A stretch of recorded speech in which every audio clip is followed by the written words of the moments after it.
Hey guys, welcome back to Gretchen's Bakery. Just in time for the American Thanksgiving, I have an awesome new soft rolls recipe for you. But this recipe is not just for Thanksgiving, of course, since soft rolls are pretty much an everyday occurrence around my house. When I make my famous double-decker California-style vegan cheeseburger, these rolls are perfect for any kind of sandwich you love the most. Or they are great just as an accompaniment to your dinner spread. You can make them knot style or regular, and I just know you're going to love these, so check it out. You will need flour, and the recipe will not state an exact amount, and that is pretty normal when working with bread doughs. You will have to adjust the amount based on some special conditions, and I'll show you that in a minute. But you will want to get bread flour specifically for this, as it is a stronger flour and really the best for making bread, hence the name bread flour. We are using flax meal, salt, sugar, dry yeast, and I'm using Earth Balance for my butter substitute. I have some almond milk that is at about 90 degrees Fahrenheit since yeast likes to be warm. Let that stand for about 5 minutes, and then the same goes for the flax meal with the warm water, and this is our binder, and it also adds some added nutrition to this recipe. Measure about 5½ cups of that bread flour into your mixing bowl, add the sugar and salt, then get it mixing with the dough hook to combine well. Add the milk yeast mixture and the flax eggs too. Continue mixing on low speed to incorporate everything together well, and give it some help since that dough hook always needs a helping hand in the beginning stages of mixing. You can, of course, do all of this by hand if you do not have a stand mixer. You will get a bit of a workout, but it is not impossible. Once it starts to come together into like a fragmented looking dough like you see here, add in the Earth Balance and then continue mixing on low speed for about 5 minutes.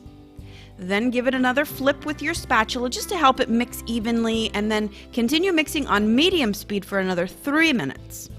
If your dough seems particularly wet and sticky, you can add a bit more flour. It is really hard to say how much is needed, if any, without really feeling it and getting to really know how a dough should feel in the first place. This is not an easy task, especially for beginners, so if you do error, I would prefer that you don't add too much flour since you can't take it out once it's in there. You can always add it in as you are kneading it, as you see I'm going to do here on the table. The dough is a little bit sticky, but not super sticky that it's like sticking all over my hands. So the small amount of flour on the table is enough to get it to come together into a nice, smooth mass.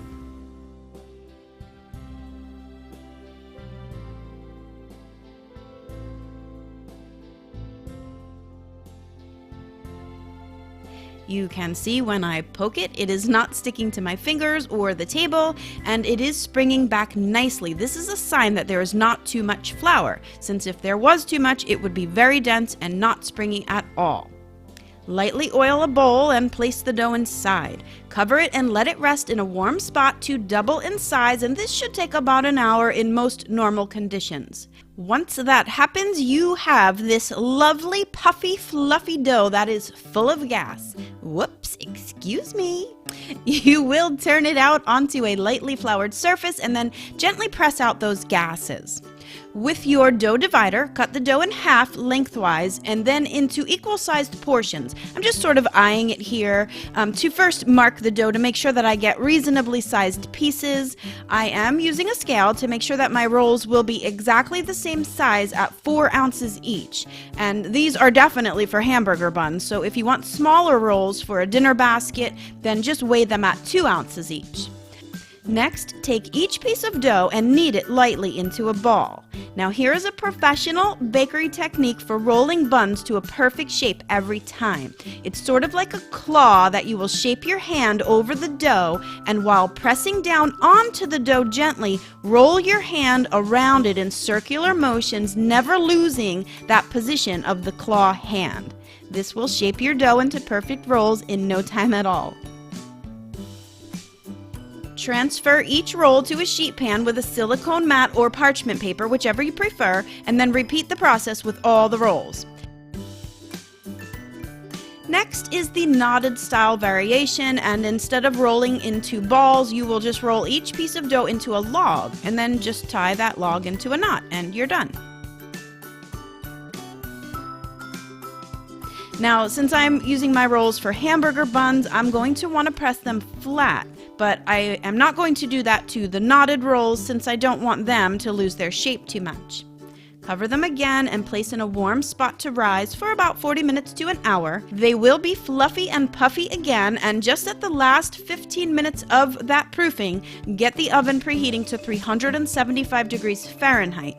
I am using the good old aquafaba, which is just the water from a can of chickpeas, and I'm using that for my wash. This will give them a really great color and shine to the finished buns.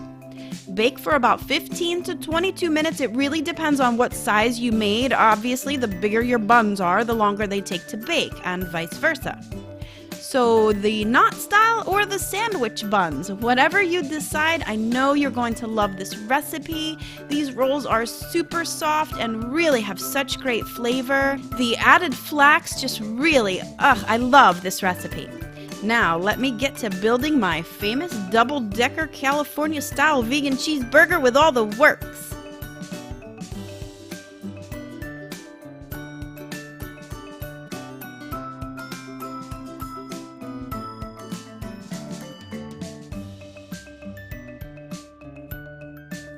Alright guys, thanks for watching my video. I hope you will make this recipe, so be sure to head over to gretchensbakery.com to grab all the recipes and tons more information about baking. If you liked this video, please give me a like, and I will love it if you subscribe here to my channel. I would really like to take a minute to acknowledge my newest supporters in PayPal and Patreon. Without you guys and your tremendous support, Gretchen's Bakery would not be happening. You guys are awesome. And of course, shout out to all of you guys who have been supporting me for a really long time. I really do appreciate your help. If you think that you can help support me and Gretchen's Bakery for as little as $1 a month, click the link here or below the video to check it out. Alright, thanks to everyone for watching and supporting me weekly by visiting my blog and my Facebook page and my Instagram. Be sure to hit me up everywhere. I do love chatting and sharing with you all. Alright, happy baking, and I'll see you soon.